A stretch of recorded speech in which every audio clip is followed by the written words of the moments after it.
like water. For example, soybeans take up twice as much water than the traditional crop when it's harvested and when it's grown. And then using some data from the UC Berkeley Scientific Journal, we had that 14.5% of global greenhouse gases emissions come from livestock. And also 80% of deforestation that occurred in the Amazon rainforest was due to livestock farming. And then 37% of land ice melting was occurring due to emissions that came from these livestock. In the perspective of agriculture, what is the hidden driver? It's soybeans. Soybeans drive deforestation because of their excessive land use. Also, their excessive water use, like I said earlier, twice as much water than the traditional crop. And then soil degradation, because when it comes to harvesting soybeans, there tends to be over-tilling that only degrades the soil and makes it lose its nutrients, like phosphorus and nitrogen, overall degrading the soil. And this leads to a never-ending cycle and a massive carbon footprint. And what's our solution? This is where Bugblend comes in. Bugblend is an insect-based cattle feed, primarily powered by black soldier fly larvae. Our formulation includes highly digestible protein, but also includes different vitamins, nutrients that are needed for cattle. And together, these ingredients support cattle herd health, enhances nutrient absorption, and overall will reduce the amount of emissions coming from cattle manure. And also I want to note that each 25-pound bag is priced at $28. And that is a mock-up of what the Bugblend product would look like in its bag. All right, so I'm going to explain our ingredients and our formulation. So first, we have our largest component, which is black soldier fly larvae. This is like 40% of our formulation. And this is our largest source of crude protein. And then we have digestion enzymes, which takes 14%. Now this will only help with digestion, and also will help with nutrient absorption within the cattle. And then we utilize vitamins A, D, and E, which are on 20%. And this boosts immunity within the cattle and overall supports healthy bodily functions. And then we have 10% of crude fat. This helps with energy and also immunity. And then we have 6% of fiber, which helps with digestive processes and making sure that because our product has high amounts of protein, that the cattle is able to regulate it and digest it. And then we have 10%, which is raw nutrients. This will be like potassium, calcium, magnesium, and this helps support the bodily functions of the cattle. And then the cow stomach is so unique with its 4 unique chambers. And I'm going to explain how Bugblend actually work in the cow stomach. So first it goes from the esophagus, of course, and then it enters the rumen. And this is the first stage of digestion. This breaks down the non-protein nitrogen and also digests about 60% of the crude protein that comes from Bugblend. And also in this stage, the microbes begin the fermentation process, which leads to the second, third, and fourth stages and compartments. So then it goes through the reticulum, the omasum and abomasum. And in those areas, the digestive enzymes and stomach acids help break down the remaining protein, and also this helps move the material to our final stage, which is the small intestine. And this is where it absorbs key nutrients into the bloodstream. So this would be our vitamins A, D, and E, our minerals like calcium, potassium, magnesium, and also the fats, fibers, and digestive enzymes that Bugblend has in its formulation. All right, so this is a mock-up of different Bugblend designs for our bags. So in this case, we actually aim, as we expand, as we grow, to formulate different flavors for our customers. We want to make sure that we're being competitive in this market and also to meet the needs of our customers. In this case, we have different additives like seaweed extract. Research has shown from the Harvard Environmental Science Research Journal that seaweed extract actually helps reduce the amount of methane emissions that come from cow manure. That is a key part of our ingredient list and also different variations of what we want to do within our product. And this is amazing for our company as we aim to reach large amounts of markets in the United States. All right, so our target market. First, we want to have our biggest target market is large-scale cattle operations. So in this case, this includes agribusinesses and other different large-scale cattle operations. And I want to make note that these large-scale cattle operations make up a majority of cattle operations in the United States, and this is why it's such an imperative target market for us. And then we have our mid-sized commercial farms. So these are smaller commercial farms, which still are heavily mechanized and have different attributes of the large-scale farms, but they might not have the same resources and capacity that the large-scale farms are. So this is our second target market. And then we have sustainability-focused cattle farmers. So these are cattle farmers that are focused on maintaining sustainable initiatives and practices within their cattle farming, and we aim to target this market as we want to sell them at premium positioning in order to gather funding and revenue from them. Okay, now, our market size. The global livestock feed market is rapidly expanding as the demand for a sustainable and protein-based feed increases. And Bugland is strategically positioned to disrupt traditional soy-based feeds by offering a more cost-effective and eco-friendly alternative. So we have our total available market, which is around 500 billion. So this is the global livestock feed market value, and that includes cattle, poultry, and the animal nutrition industry. And then we have our serviceable available market, which is around 120 billion, and this is the cattle feed plus the protein supplement market, and this specifically targets dairy farms and feedlots. And then we have 85 million, which is our serviceable earnable market. Now this is the projected revenue from late-stage adoption focused on large-scale farmers and commercial farmers. Okay, now for social media marketing, these are, the one on the far right is an example of the different posts that we would make on Instagram platforms. So we can utilize social media in order to spread targeted messaging in order to boost our messaging as well. So this is primarily be done through targeted ads to reach farmers and to reach potential customers. But we also want to have educational resources on our social media feeds. This is imperative because a lot of times when it comes to switching from a traditional soy-based feed to an insect-based feed or non-traditional feed, it's hard to integrate that within a cattle herd. But we want to make sure our farmers know that we're there for them and we have these educational resources that will help teach them how to integrate this properly to an already acclimated cattle herd feed.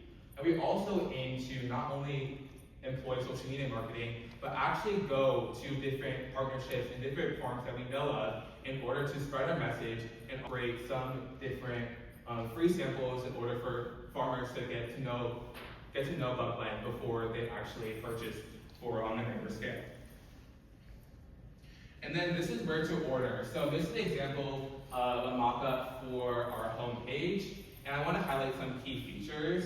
First is the request a demo feature. Like I was talking about earlier, we want to make sure that our cattle farmers know how to properly integrate this within an already acclimated to soy-based traditional feeds. And we want to make sure that our farmers know how to properly integrate that. And we also have the science page, and this is imperative because we want to make sure that our customers and our clients know the science behind Bugland. We want to make sure we're enhancing and keeping transparency within our processes, and that everyone knows that the science behind Bugland and how it actually helps to reduce methane emissions and how its value in crude protein helps to maintain a healthy and happy herd. And then moving on, we have our business model. So we want to make sure that 60% of our revenue is coming from bulk feed sales to large farms.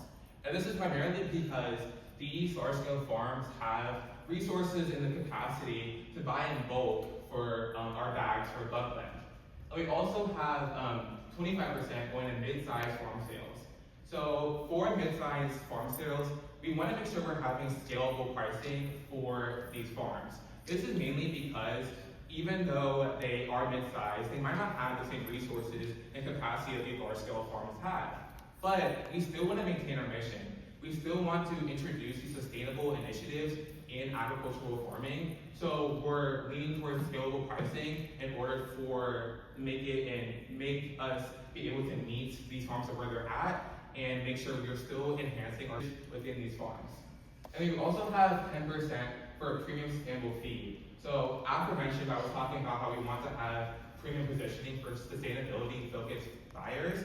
And this is because sustainability-focused buyers will be willing to pay for a higher price for Bugland and in that case, we can gain revenue from that market as well. And then we have 5% coming from grants.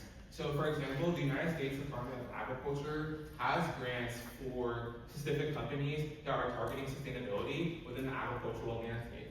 I also want to note that when farms and customers and farmers actually implement using Bugland within their farms, they're actually eligible for some of the grants that are under United States Department of Agriculture. So this is an increased incentive for our farmers and for our customers to utilize Bugland products. And also, we want to maintain long-term supply contracts for consistent revenue. We want to build relationships with different farms in order to not only have strong partnerships, but also we want to have a contractual relationship so we can be their consistent supplier, and that maintains a consistent revenue flow for Bugland as well. Okay, so for our financial projections, in year one, we aim to have 50 farms onboarded with around $400,000 in gross revenue. And also in year one, we want to focus on pilot programs and early adoption. We want to make sure that we're gathering feedback from our early adopters to know what works and what doesn't work. And we also want to make sure that these pilot programs seem successful so that then we can enhance it on a larger scale and hopefully boost our production. And then in year two, we plan to have 150 farms onboarded and around $1.2 million in revenue. And in this year as well, we want to expand to regional markets.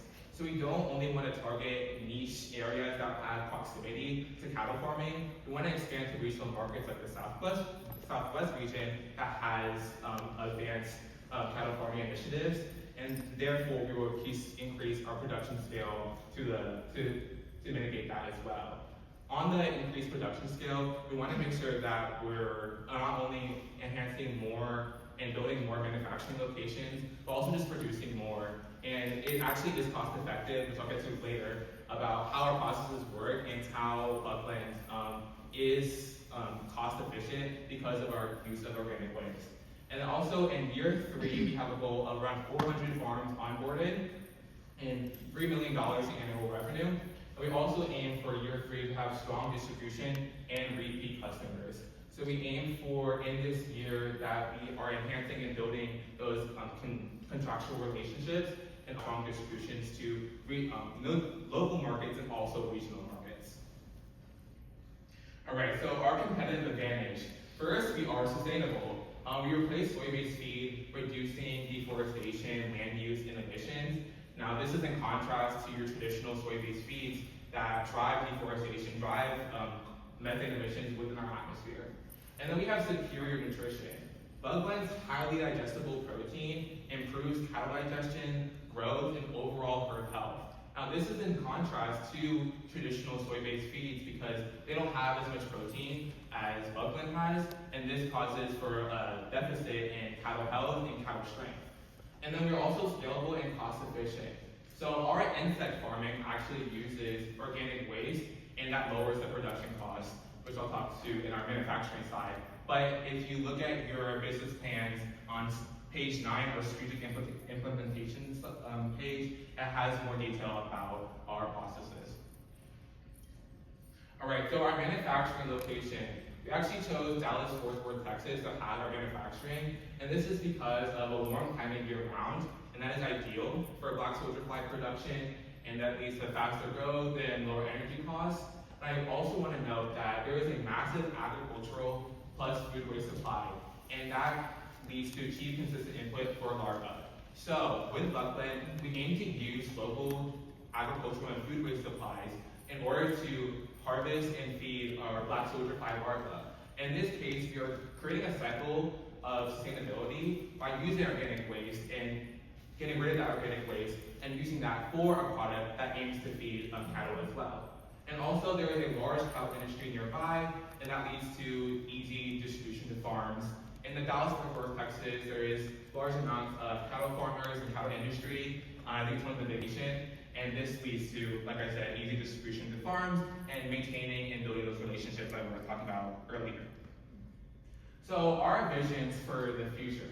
We want to scale insect-based feed across global livestock markets. So For this example, I wanted to target different spaces in East Africa and Southeast Asia because in those places there is large amounts of cattle farming, but they have little amounts of sustainable practices. We want to make sure that we can employ sustainable practices in these areas. And also, we want to partner with leading climate and agricultural organizations. This will include collaborating with the Footprint Coalition, which is a coalition made by Robert Downey Jr., where they give out opportunities and initiatives in order to build companies that are targeting sustainability within the agricultural landscape.